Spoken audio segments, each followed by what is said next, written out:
Ukraine's most recent move has likewise been a huge success. When their munitions trucks blew up, the Russian soldiers were taken aback. The Russian soldiers had a difficult day because their meals could not be delivered to the headquarters. Russia's careless mistakes have had irreversible effects in Lyman. The Russian government has let down its army yet again. Russian soldiers who were coerced into fighting raised their rebel flags with an amazing tactic. The Ukrainian army has trapped the Russian soldiers. In contrast, the Russian soldiers had made no preparations for such a big operation. As a result, the Russian army, which had suffered a tremendous defeat, lost a convoy vehicle. Russian soldiers faced horrific results when ammo was transferred to the Ukrainian army. With nowhere to flee, the soldiers were forced to surrender. The Ukrainian army's captured soldiers have made amazing statements. The operation progressed as follows. Ukraine was well aware that the Russian army had been suffering from a severe dearth of ammunition and supplies for some time. Ukraine, which wants to cope with this issue, has begun working to ensure that the Russian army is unable to meet its needs and weakens even further.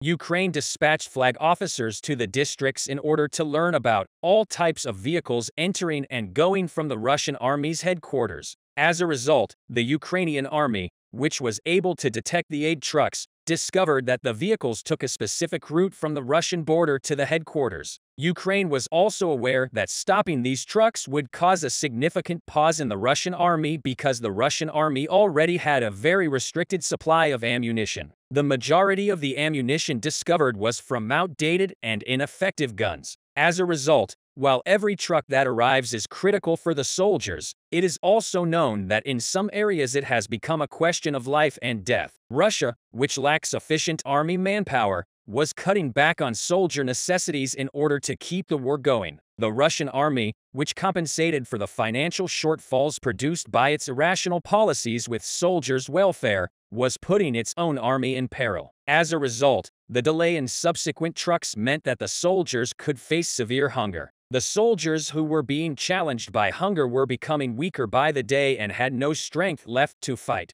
As a result, the capture of these vehicles by Ukraine could have been a significant turning point in the course of the war in several locations. After determining the Russian army's route, the Ukrainian army chose the best location for an ambush. After determining that alleyways were the best places for this, Ukraine's plan had been shaped to include tall skyscrapers. He intended to carry out his scheme on a roadway along the route taken by lorries headed to the Ukrainian city of Lyman. The inability to grow armaments near the strategically significant city of Lyman could possibly allow Ukraine to achieve entire supremacy in this region. As a result, the Ukrainian army planted mines on the chosen street in order to fully destroy the Russian munitions trucks. At the same time, the Ukrainian army planted remote-controlled bombs beneath nearby buildings. As a result of the Ukrainian army totally blocking the road, Russia's intact trucks would also be unable to flee. At the same time, a large number of trained soldiers were brought to the area for this operation. The Ukrainian army,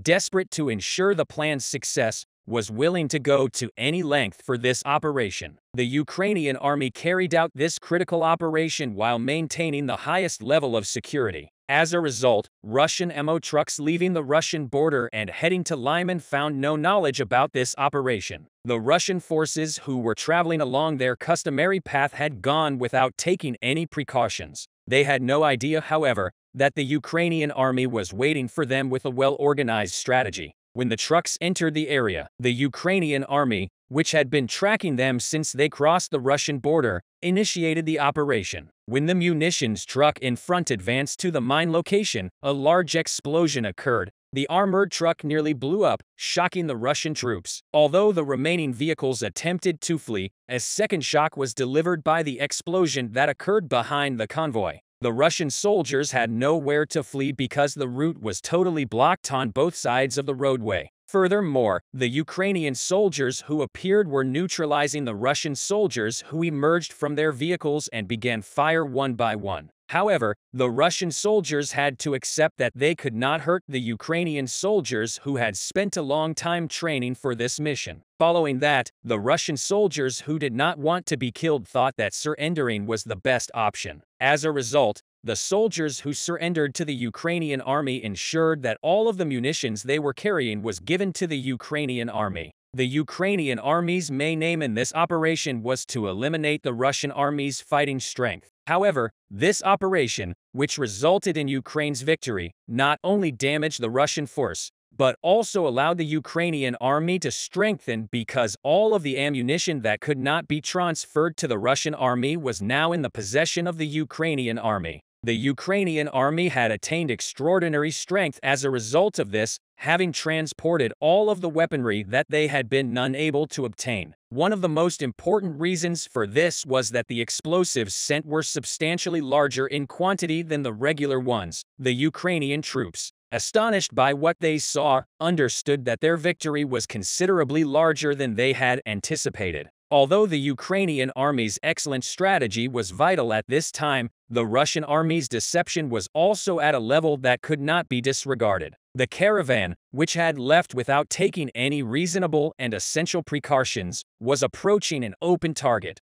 The main reason for this was that no protection for these men was provided. The Russian authorities did not conduct any flights along the routes of these departing vehicles and did not notice any road hazards. The reason for this is assumed to be that Russia, which does not have a sufficient quantity of unmanned aerial vehicles, deploys these vehicles in various places. While the Ukrainian army gained such a big victory, the Russian army suffered an equally great defeat. The soldiers, who were already fatigued owing to the inability of supplies to reach the headquarters, were forced to combat hunger. The Russian soldiers, who couldn't even meet their most basic nutritional needs, discovered a solution by fleeing the headquarters. Some soldiers blacked out their eyes in order to flee, even though they knew they would be shot if caught. Some soldiers are known to have surrendered to the Ukrainian army by saying the Ukrainian line, "I want to live." Russian military must now contend not only with Ukrainian technology, but also with weaponry manufactured in Russia. Russian soldiers are terrified of being shot with their own weapons. Soldiers attempting to manage a massive conflict using Soviet air improvised weapons have completely lost hope as a result of this move. These unwilling troops are tired of being treated inhumanely in this war that they were compelled to fight. Russian soldiers who have been put under a much larger weight than they can carry are being pushed more and more by the daily defeats.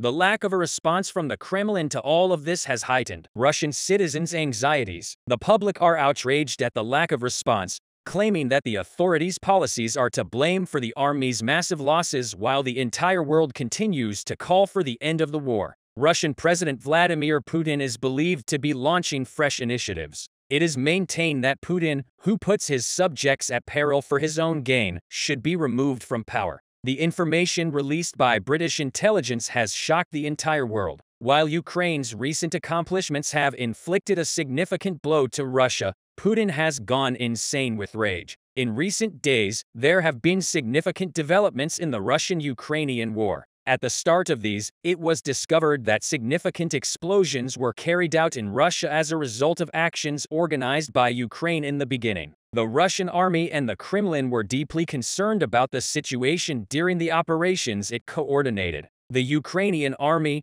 blew up the Russian central bases, one after the other. Ukraine gradually reclaimed the conquered territory. Russia was compelled to withdraw from the conquered regions. The international press was taken aback by this event. One of the most stunning elements in recent reports has been the extent to which the fighting in Ukraine has extended. Following that, the British Ministry of Defence's report stunned the entire globe. Russia has recently began to prioritize air defenses. The most crucial component of the report was that Russia was attempting to enhance its land-based air defenses, but had been unable to do so since the beginning of the conflict. The Russian army, which has been working on this since the invasion began on February 24, is still vulnerable to a deep airstrike. The significance of the newly operational long-range Patriot missiles became clear at this moment because in recent days when Moscow has come within striking distance, Russia has been unable to foresee what Ukraine will do. This was highlighted once again by Ukraine's latest operation. Ukraine has organized a massive offensive against Russia's air base at Engels.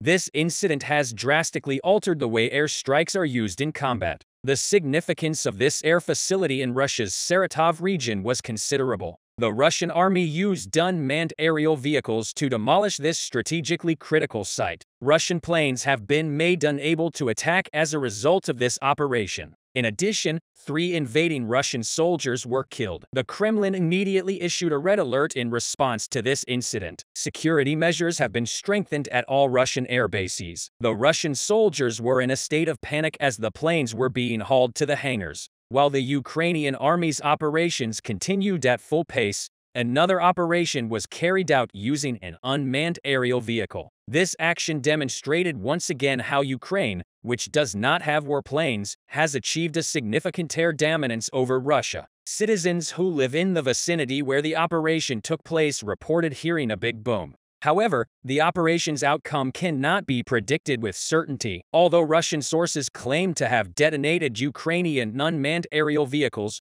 hardly one believes these claims to be credible because, according to Russian sources, while all operations are effective, all Ukrainian attacks are easily repelled. However, the truth does not shy away from revealing itself on the battlefield. Nobody trusts the authoritarian regime's propaganda in Russia. The reason for this skepticism is because Putin seeks to justify himself at all times. The major reason for this is that Putin's victory in this battle to reclaim his lost power is vital to the continuation of his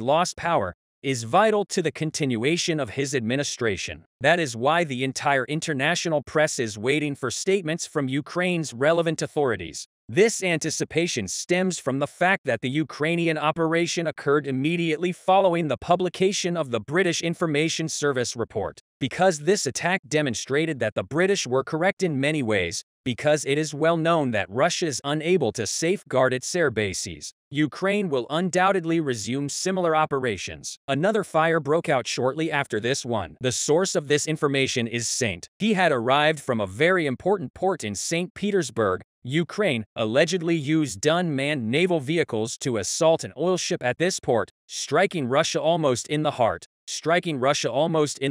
This event has demonstrated that Russia does not have an active defense in the border corridors and does not have the necessary equipment to do so. The oil-laden ship in the harbor caught fire fully. Other ships in the area were hurriedly evacuated. In its pronouncements, the Kremlin attempted to downplay the incident by claiming that it did not know who carried out the strikes because Russia no longer wants to appear powerless in the face of Ukraine in the international press. The image of a country unable to defend its borders is a big hit to Putin's reputation, which has suffered serious blows in foreign affairs. A fleet of ships had caught fire not long before this tragedy. The Kremlin, which maintained that the fire was also caused by a malfunction, once again refused to blame Ukraine. This allowed the public's reservations regarding the war, especially recently, to be expressed once more. In many respects, the people are aware that war is on the horizon, and Russia's announcement of successive mobilizations concerns the entire Russian population. One of those expected in the near future is Ukraine's cross-border operation to Russia in response to these. This is because the Ukrainian army, which has come forward with the fresh ammunition it has gotten, is using it quickly. The fires that erupted in Russia, one after the other, have driven Putin insane. Firefighters began to struggle to keep up with these fires. Allegedly, each of these sabotages was carried out by Ukraine, which is accountable for these fires. Certain operations which pose a danger to Russia's supremacy in certain areas have expanded to the point that Putin is powerless to intervene. Although Russia deploys drones to combat these flames, it cannot achieve the desired efficiency unless the fires are extinguished. Behind these ineffective measures has been a massive shambles in the Kremlin because many senior officials believe Russia should exit the conflict now. Although Putin does not take his remarks seriously because they have an opposition organization, no one knows how much this conflict will cost. Some of Ukraine's areas are highly fertile and abundant in natural resources. Putin allegedly sold these natural resources to someone before completing the occupation. This individual is Yevgeny Prigozhin, the founder and director of Wagner, and one of the commanders we have seen active from the start of the war. Prigozhin is one of the high-ranking leaders that is adamant on keeping the war going. He meddles in Russia's domestic affairs with his men who cause instability in the army. This situation is still causing significant problems in Russia. The Russian people have yet to comprehend with what authority Prigozhin intervened so brazenly in the army. According to reports, Putin promised Prigozhin the Bakhmut area before going to war. Prigozhin wants the battle to continue despite the losses as a result of these pledges because he fears that if the conflict does not continue, he will be unable to collect even mercenary wages for his losses. The main reason of this anxiety is the fact that the Russian economy has reached a stalemate because of the consequences of the conflict. Russia has run a massive budget deficit as it did in every previous time. These deficiencies emerged as a result of his inability to achieve any of the goals set at the start of the war. According to Russian propaganda, the conflict would be over in about a week. Despite this, the fight has been ongoing for about a year. The entire world saw once again that Putin's remarks were completely meaningless. It has been about a year since the budget was entirely finished, thanks to Russia's estimate of even the shells to be deployed against Ukraine from the start of the war. The Russian army, on the other hand, has lost many of the weapons it will employ on the front lines to Ukraine. In other words, this is precisely the source of his desperation against Ukraine, particularly recently. In other words, Putin's errors have resulted in a serious economic crisis in Russia. In contrast, Putin's rocking chair will soon topple him and Russia will regain its independence. The Baltics have made their decision. Putin's fleet will be unable to sail in the Baltic Sea. This vital decision requires a significant quantity of intelligence. Putin has committed to completely different plans. The unprecedented move of Denmark and Norway, which refused to accept this, startled the entire globe. The Ukrainian army made a number of unthinkable operations in the final days of the Russian-Ukrainian war. But at the heart of these movements are the increased support, particularly in recent days. Because of these contributions, the Ukrainian army prevents Russian fleets from breathing in the Black Sea. Putin, on the other hand, found a solution by directing his navies toward the Baltics. But Putin's nefarious scheme has been thwarted by the Baltic states. Stern reaction. This strategy was a disaster. The number of countries supporting Ukraine has recently increased dramatically. The Ukrainian army has advanced significantly as a result of these contributions. However, these supports are not necessarily physical. In recent days, Israeli and British intelligence have begun to offer very valuable intelligence to the Ukrainian army. The crucial part of this intelligence was that Putin's takeover would not be limited to Ukraine. Following this frightening event, most countries began to seek refuge from Putin. The main cause for this was Putin's policies, which had recently grown highly unstable. However, when it became known that Putin intended to attack neighboring countries, there was a massive uprising in the Baltics. Putin had always taken special care to confine his navies to specific seas. However, with the help of the US and Turkey, and particularly because of his tough stance toward NATO, Putin has been unable to intervene in the Black Sea. As a result, he began to tow all of his ships to a separate shore. This coast, on the other hand, was the Baltics, where Russia had expressed an interest in playing an active role, particularly in recent days, while attempting to avoid US blockades in the Black Sea. The Russian army was confronted with an unexpected maneuver. Norway and Denmark's fighter jets have given Putin hell after the recent nuclear submarine controversy. Putin became restless in the Baltics, despite the fact that several countries voted to leave. Putin was obstinate, but with these fresh findings revealed to the world by British and Israeli intelligence, Putin no longer has a chance in this region. The Russian army has lost its ability to control any region. Norway sent a warning to the Russian fleet as a result of these developments. He has already urged the immediate removal of Russian navies, which are attempting to disturb global peace. However, Putin ignored these warnings because he had now begun to be squeezed from every place. He directed a considerable number of his fleets to this region in order to avoid causing Norway to back down. Norway, on the other hand, was adamant during the Baltic countries' meeting. He signed a number of resolutions with all countries participating in this decision. There was no need for any basis to eject Russia from this region. The Russian fleet has been warned yet again. When the Russian warships refused to budge, Norway and Denmark began attaching their fighter jets and flying close to the Russian naval. Sweden then launched fighter jets against the Russian fleet. This had become drill. However, the frequent dropping of bombs near Russian fleets has caused a major political dilemma. The ships informing the Kremlin were told not to leave the region. However, times have changed. Norway's recent actions have swayed the Russian Navy's opinion. The Russian warships, which Putin warned them not to leave, have now advanced to the point where they can avert a major crisis.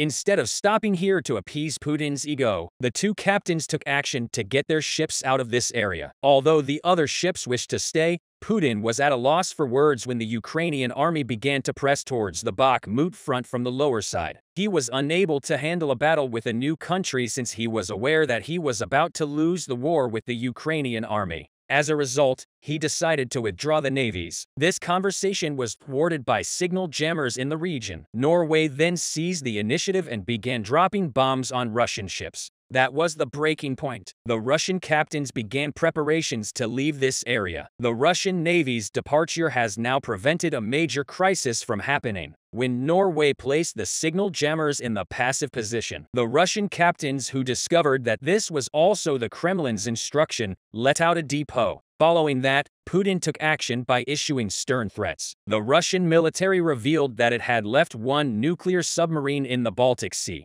Despite withdrawing all of its fleets, this is the discourse that has sparked action in the United States. The United States quickly dispatched a jet to Iceland, dubbed the Doomsday Plane. However, there was once again a tense mood in the Baltics. However, because the Baltic states did not want conflict, the United States was asked to remain neutral. When Russia does give data on troop losses, it is not very frequently, but when it does, Russia's estimates are significantly lower than those of Ukraine. After the 24th of February in 2022, the Russian Defense Minister, Sergei Shoigu, stated in September 2022 that there had been 5,937 deaths among Russian troops as a result of the combat in Ukraine. This was only the second time that Russia had made casualty data public during the war. The estimates provided by Ukraine's Western allies are typically more conservative than those provided by Ukraine itself, but they are far higher than those provided by Russia. The United States National Security Council said at the beginning of May that Russia had sustained a total of 100,000 casualties, including 20,000 deaths since the beginning of the year. This was in response to a prediction made by General Mark Milley, the chairman of the Joint Chiefs of Staff, in November 2022, that the invasion would result in a total of 100,000 casualties during the first 8 months. An evaluation carried out by the United States Defense Intelligence Agency and made public in April revealed that Russia had experienced a total of 189,500 to 223,000 casualties, with 35,500 to 43,000 people losing their lives and 154,000 to 180,000 people being injured. According to Pavel Luzin, a Russian political analyst and visiting scholar at the Fletcher School of Law and Diplomacy, the losses are terrible regardless of how they are estimated. Luzin made this statement to Newsweek. According to Luzin, the organizational integrity of the Russian armed forces had been compromised as a result of the staggering number of casualties on the battlefield in Ukraine. Russia has suffered not only the loss of soldiers, but also a significant number of officers. According to Luzin, Russia has lost an entire generation of officers, which is especially notable when discussing lower-ranking officers such as lieutenants and captains.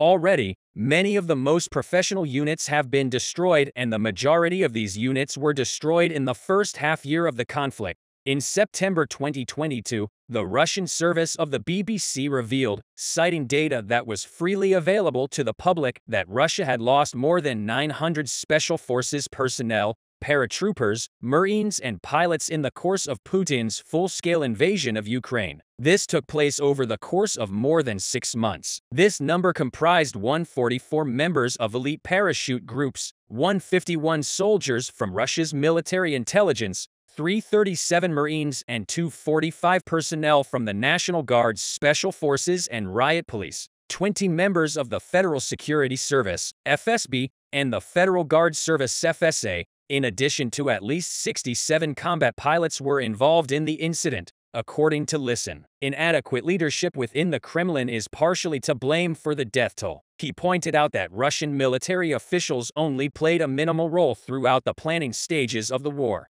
The most significant part was played by intelligence officers working around Vladimir Putin, including members of the FSB and others. They feel that they need the military forces of Russia for little more than fire support. According to what he said, they believe that they have the situation in Ukraine under control. But things turned out very differently than what the Russian armed forces had anticipated, so they had to adjust their strategy accordingly. Listen, the military leadership commanders were not prepared for this, which is why they lost a large number of elite warriors. This is the reason why there is a contradiction in this. Russia was not ready for the war on any front, including the military, the technical front, the training front, or any other front you can think of. On the other hand, the Russian Federation's level of preparedness could not have been higher at the beginning of 2022 than it already was. Putin has so far enlisted the majority of people for his battle from Russia's republics, such as Dagestan in the Caucasus and Yakutia in the northern Siberian region.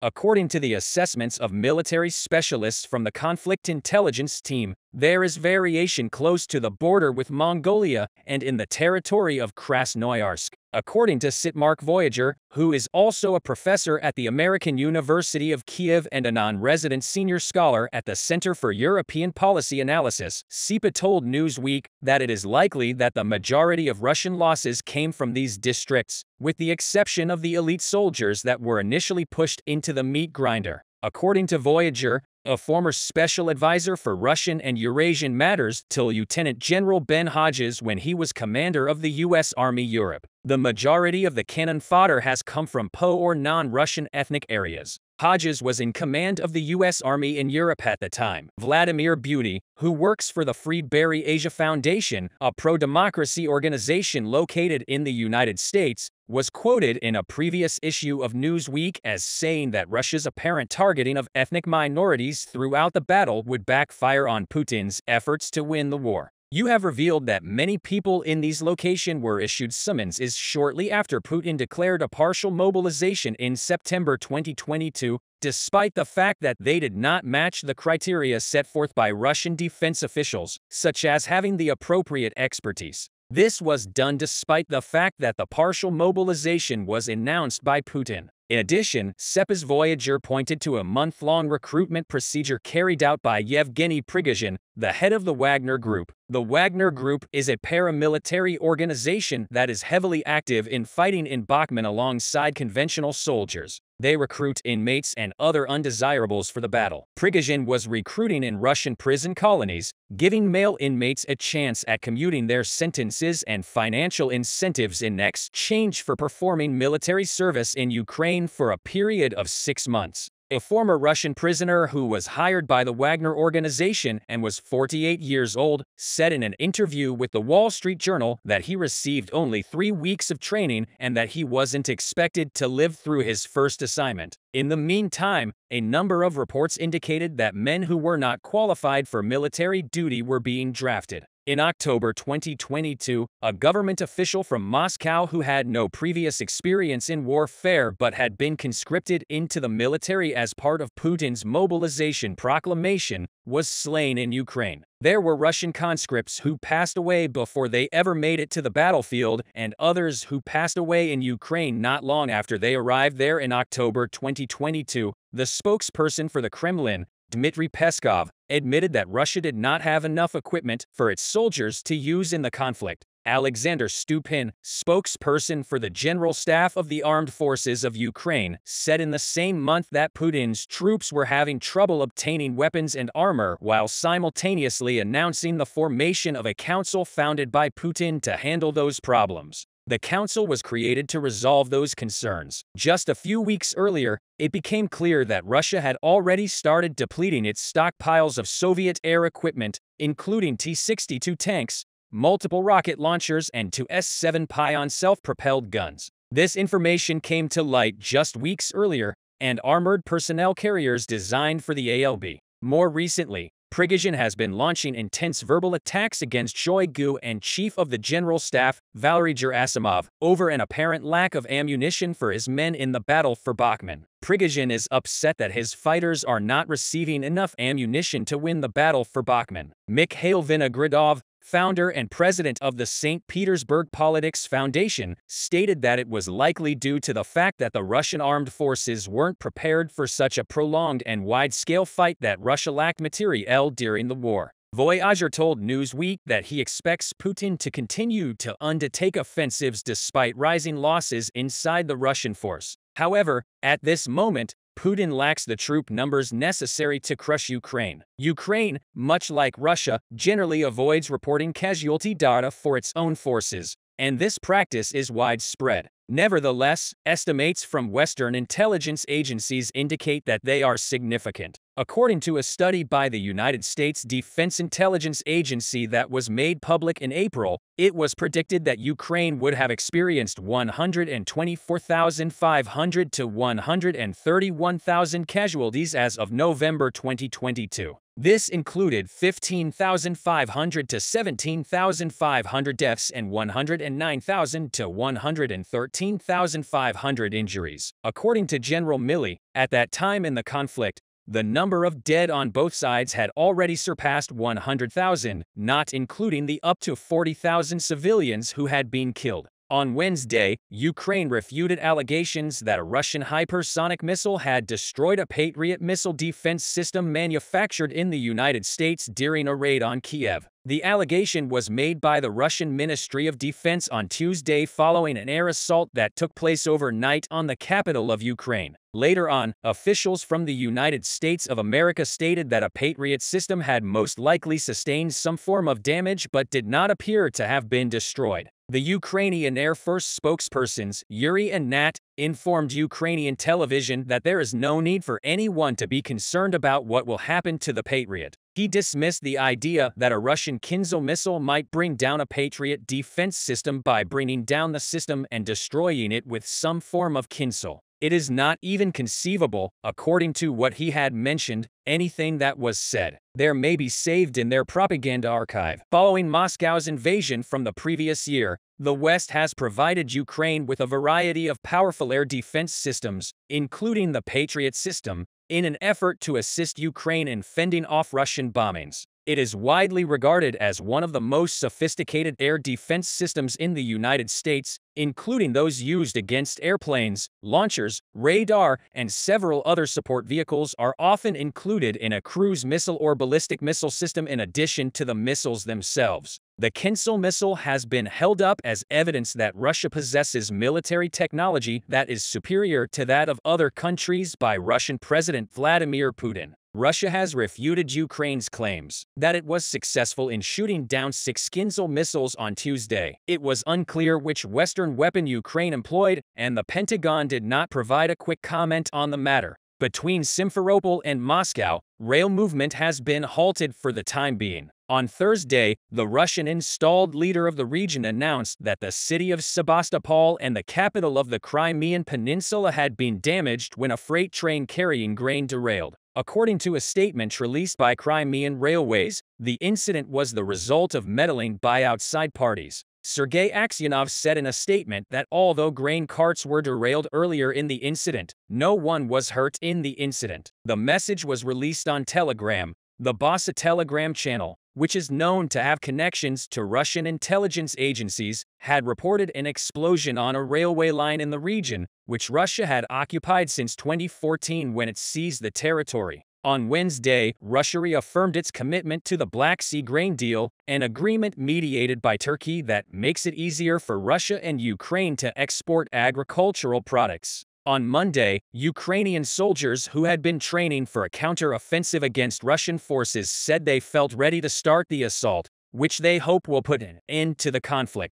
The training took place on the Black Sea, in the fields located in the southern part of Dnipropetrovsk. Members of the 128th Mountain Assault Brigade were seen practicing the process of assembling and disassembling their mortars while being scorched by the sun. It is essential to their existence that they learn to do it rapidly in order to put a stop to this war once and for all. Preparations are being made for a counteroffensive. The character is a 28-year-old serviceman with the call sign Diki, which translates to wild in Ukrainian. We have been getting ready for it for almost a month now, and before that we had been getting ready for it our entire lives. The Ukrainian President Volodymyr Zelensky stated the previous week that his country required additional time to prepare for the counterattack that was intended to take back land gained by Russia. This week, President Zelensky has gone on a quick tour of European countries in an effort to garner support for Ukraine's cause. "We are bracing ourselves for the onslaught." Roman Kamek, who was 45 years old at the time, was the commander of the unit that was practicing with mortars. He remarked, "By my calculations, all of us are prepared to fulfill our tasks, but we are nevertheless constantly perfecting our craft." Diki, who initially enlisted in the army in 2015 and returned following Russia's full-scale invasion in February 2022, stated that the devastation wrought by the conflict was a driving factor in his decision to do so. "Seeing our cities fall apart before our very eyes is excruciatingly terrible." According to him, the fact that all of this is going to hurt makes it all the more important to get it done. Since 2014, when fighting first broke out in eastern Ukraine, the elite 128th Mountain Assault Brigade has been present in battle against Russian or Russian-backed forces. These conflicts have taken place in eastern Ukraine. Several soldiers reported that before being relocated, they participated in one of the bloodiest fights of the war in the city of Barnet, which is located in the east of the country. "Since the first days of the conflict, our company has been actively participating in the conflict's battles." The comic stated that "we are continuously engaged in warfare and would also take part in the counter-offensive." The 128th Brigade is currently training using mortars of Soviet caliber. Nonetheless, Comic stated that Western-supplied armored vehicles were a greater necessity than new mortars in order to defend troops more effectively. The retaking of a land corridor that is now held by Russian soldiers and that serves as a land bridge to Crimea, which Russia annexed from Ukraine in 2014 and which is the home of Russia's Black Sea Fleet, is a potential objective for Ukrainian forces operating in the southern region of the country. Russian troops are continuing to engage in offensive operations in the direction of Bakhmut. In the Donetsk region, fierce fighting is currently taking place. Bakhmut says the statement in question was made by the General Staff of the Armed Forces of Ukraine on Facebook, as well as reported by a correspondent for the Ukraine Forum in the direction of Bakhmut. The enemy is still carrying out offensive operations. There are now fierce clashes going on for control of the town of Bakhmut. In addition, the adversary fired dare strikes close to Novomarkov, Bodanivka, Bakhmut, Prytkin and Kazumyaka and attempted to carry out offensive operations toward Ivanovsky, which were ultimately unsuccessful. According to the report, the bombardment from the enemy hit the areas of Donetsk, known as Bazy and Chevka-Seliminsky or Kabo-Vasilivka, Novomarkov, Pridvorka, Bodanivka, Bakhmut, Ivanovsky, Chase of Yerprytik in Bel-Orapivnik and Shamy. On the evening of May 18, 2023, terrorists from Russia launched yet another major missile assault on the land of Ukraine. The impacts have not yet been investigated. Over the course of the last day and a half, Russian forces have fired 15 missiles towards Ukrainian cities, including Odessa, Kherson and Bakhmut, among others. In addition, the adversary initiated fire with multiple launch rocket systems and carried out 42 airstrikes, MLRs 101 times. Civilian casualties were reported as having occurred. Houses and other forms of residential and public infrastructure were either destroyed or damaged. The General Staff has reported that there is a continuing risk of missile and airstrike attacks from Russia across the entirety of Ukraine. In general, Russian troops continue to put their attention and energy toward carrying out offensive activities in the directions of Lyman, Bakhmut, Avdiivka, and Marinka. There were a total of 36 military skirmishes that took place there. The areas of Bakhmut and Marinka and Donetsk continued to be at the center of the fighting, in the directions of Volyn and Palisha, respectively. The operational situation did not significantly shift from its previous one. There was no indication of any hostile offensive units coming from the Seversky or Slobodsky directions. The deployment of Russian troops along Ukraine's borders is something that continues to be a problem. The enemy fired artillery and mortar rounds against the localities of Ternov, Kotka and Sumy, as well as Novovasilyevka, Kamarivka, Kharkiv of China and Val. Vine. In addition, the Kharkiv districts of Kazachu, Qti, Kosakalpin, Hadashvovchansk, Badaki, Zibin, Antonivka and Zarubika may be found here in the direction of Kupiansk. Russian invaders tried their hand at offensive operations at Mashivka and Novosailovsky, but they were unsuccessful. The adversary carried out airstrikes close to Mashivka, Kozlovka and Pershotravensk. In addition to artillery and mortar strikes close to the Karachay region, Velikonavlinsky, Verkhnyair, Sobodin, Mashivka, Tabka and Berestov and the Luhansk region, Stelma and Kitka in the direction of Lyman, Russian occupants carried out aggressive operations and they were also close to the Luhansk areas, as well as artillery strikes near the Luhansk regions of Makiivka, Nevsky and Bilohorivka and the Donetsk region spurned the enemy launched air strikes in the vicinity of Dybrover, Bilohorivka, Vermio, Kamensk and Vasil in the direction of Attica. Russian soldiers did not participate in any aggressive activities in the vicinity of Novokalinov, Avdiivka, Novoselivka,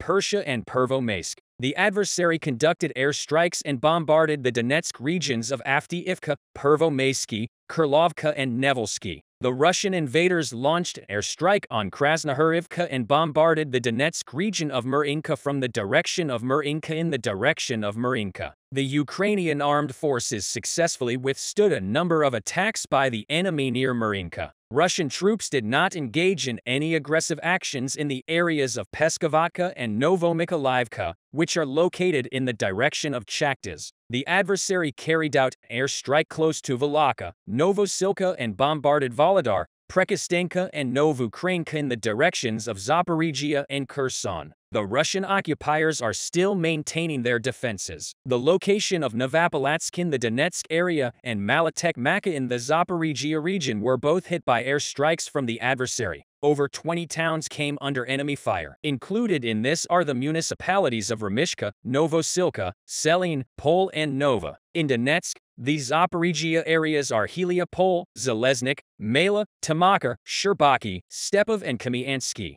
The Kherson areas are Arzola, Tabarka, Kakovka, Chervona, Mayak-Smith, Berislav, Tahina, Antonivka, Dniprovsky and Kasamos. During the course of the previous day, the Ukrainian Air Force carried out a total of 20 attacks, 8 of which were directed towards Russian air defense missile systems. These strikes targeted both enemy soldiers and military equipment groups. 2 Orlan-10 reconnaissance unmanned aerial vehicles, or UAVs belonging to the enemy were shot down by the Ukrainian military. During this time, Ukrainian artillery and missile units were responsible for destroying 1 Russian command post, 6 hostile personnel clusters and 2 ammo depots, 1 artillery piece in firing position, 2 air defense systems, and 2 additional significant targets belonging to the enemy. During the course of the previous day, planes belonging to the Ukrainian Air Force carried out 12 attacks on the regions in which Russian troops and military equipment are stationed, in addition to carrying out 5 attacks against the anti-aircraft missile systems that the Russians have over the course of the previous day. The Ukrainian Air Defense Forces were successful in shooting down 22 different varieties of Russian UAVs, rocket forces and artillery units from the Ukrainian side attacked and destroyed 2 Russian command centers, as well as 3 manpower collection areas, 7 artillery batteries in firing positions and ammo store, and 2 electronic warfare stations from the Russian side. What about the rest of the front? Though the Russian army is still directing the majority of its attention and resources toward gaining access to Lyman, Avdiivka and Marinka in these regions, there were around 47 confrontations throughout the course of the past day.